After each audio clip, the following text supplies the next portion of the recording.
ergamoota keessaa aangoon kees guddaadha diinaalee yaasisaa ergamaa Mikaa'el kanaaf si faarsina yoomiyyuu taanaanii oolmaa kee labsina gochaan kee addumaa ergamoota keessaa aangoon kees guddaadha diinaalee yaasisaa ergamaa Mikaa'el kanaaf si faarsina yoomiyyuu taanaanii oolmaa kee labsina.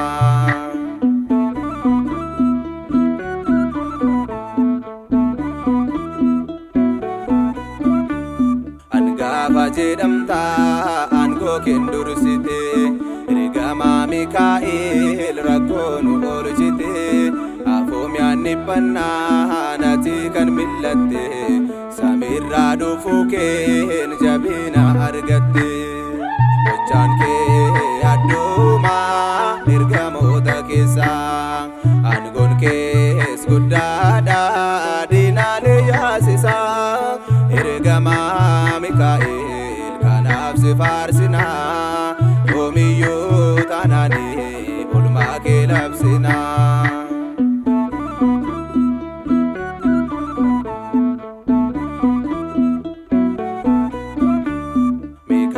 Mikaa'el jennee yoo si waamnu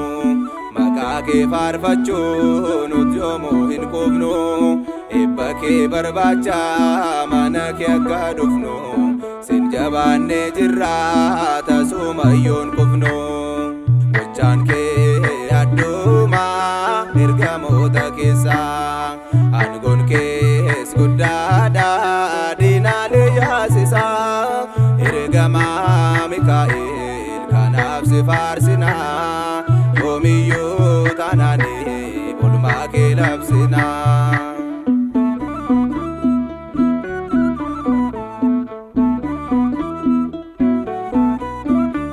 Dinni kan qopheesse kiyyoo garaa garaa darbinee dhufnirraa eegumsa keenarraa booriisi shakkinoo sin abdii godhanna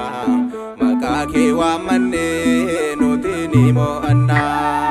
gochaan kee addumaa ergamoota keessaa aangoon kees guddaadha diinaalee yaasisaa ergamaa Mikaa'el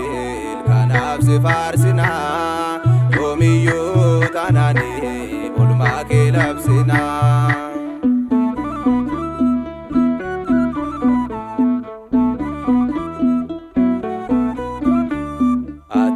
Gargaarte saboota Israa'elii nuunis nu gargaari maaloo Mikaa'elii afaan leencaa keessaa baaste Daani'elii aangoo siif kenname diinaa nurraa lolii gochaan kee addumaa ergamoota keessaa aangoon kees guddaadha diinaalee yaasisaa ergamaa Mikaa'el kanaaf si faarsina yoomiyyuu taanaanii oolmaa kee labsina.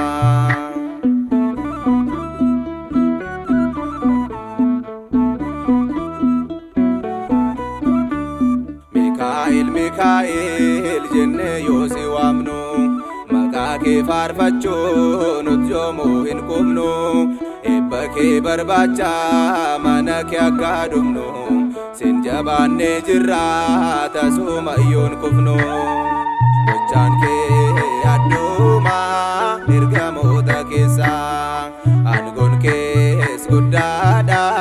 diinaalee yaasisaa ergamaa Mikaa'el kanaaf si faarsina yoomiyyuu taanaanii oolmaa kee labsina gochaan kee